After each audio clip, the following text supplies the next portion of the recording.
Hey, it's Paul and welcome back to B&B Talk. What I need you to do right now is to subscribe and to like the video. I love the support we're getting. You know, I'm watching this episode and I'm questioning, is this The Bold and Beautiful or is this Game of Thrones? Because we see battle lines have been drawn along bloodlines and legitimacy or illegitimacy to the throne. I'll jump into that as soon as I catch you up to speed on what went on today's episode because it's unreal. We see Ridge and he's in a battle with Eric, and Eric claims that Ridge is insecure about Rick's success. He says he's ashamed of Ridge, and I mean that is pretty much a sign that, you know, he's disowned him, and that'll come up later. Eric says that they can't do this. In fact, he says that the employees of the company will never work for Ridge. He slams him by saying they think he's a self-entitled maniac. And Eric says that his contract with Rick is ironclad, but Ridge points out that not only is it not ironclad, but it's going to be shot down on a morals clause. I mean, they have more than enough. But Eric counters with morals. You're a fine one to, you know, talk about morals. So it goes back and forth. Liam jumps into this and he tells Eric that, you know, everyone tried to tell him that Rick was abusing the staff and going too far, but it doesn't faze Eric, and he digs in and says that he is going to stick up for his son. You know, and he's going to fight to keep Ridge from basically achieving this coup.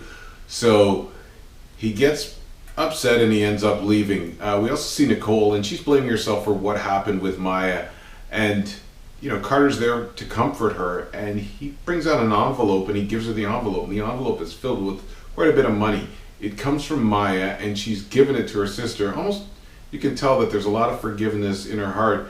And he tells her that she's leaving and she's left this money. Both her and Carter are hoping that Rick can make some headway with Maya.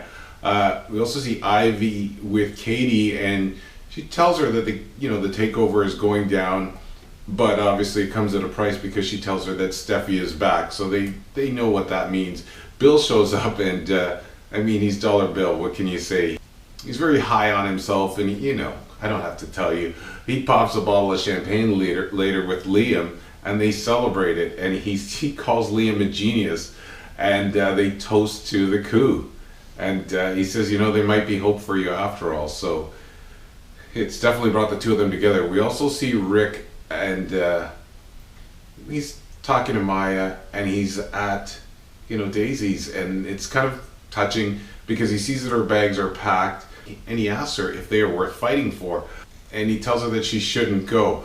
And, you know, and then Rick says, you know, am I not allowed to have a reaction to this? You know, when you found out I wasn't who I was, you know, there was a reaction. And he says, I'm allowed to have the same reaction. But Maya's worried that after hearing the news that he's ashamed, and Rick goes a long way to reassure her and let her know that he's not ashamed of her. In fact, they get to the bottom of what happens. He tells her how things went down. She said, well, I asked you a question and you didn't answer it. And he says, I never heard that question because my car went off the road and I was pretty banged up. Now Maya's shocked to hear this, and Rick turns around and he says, ask me that question again and I'll give you an answer. And Maya looks really encouraged by this, and before they get to that, Eric calls, and Eric brings his son up to speed on the fact that there's a coup going down.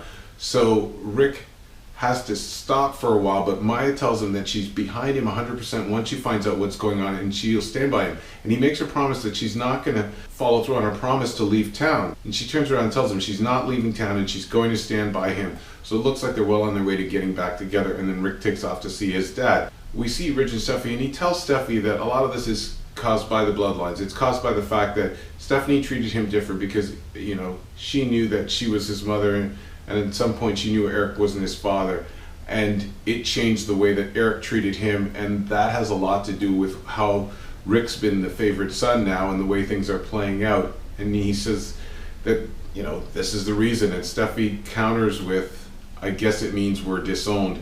And it's kind of a sad moment for them, even though they look forward to claiming their right to run the company. They know that it's a turning point and an end with Eric. So it's really touching, but they're definitely looking forward to claiming their legacy. We see Eric and we see Rick strategizing about what to do, and they start thinking about Bill. Now they realize that Liam is now speaking for Bill, so they think, you know, did Liam purchase stock shares? And they look into it more and they see that no stock has changed hands and that Bill still owns the stock, and they know that Ridge and Bill hate each other, and they think that might help out in their cause. And they think if they even approach Bill to try to negotiate with him, this is going to pull the rug out from Ridge. So they're going to try that angle, but they might have a tough sell because not only does Bill want power, but he wants to protect his family. So I don't see him really reaching out to Rick or accepting any olive branches. So it'll be interesting to see what happens. That's where we leave things. I want to thank you for checking us out. Follow us on social media and have a great day. It's B&B Talk. It's Paul. Take care.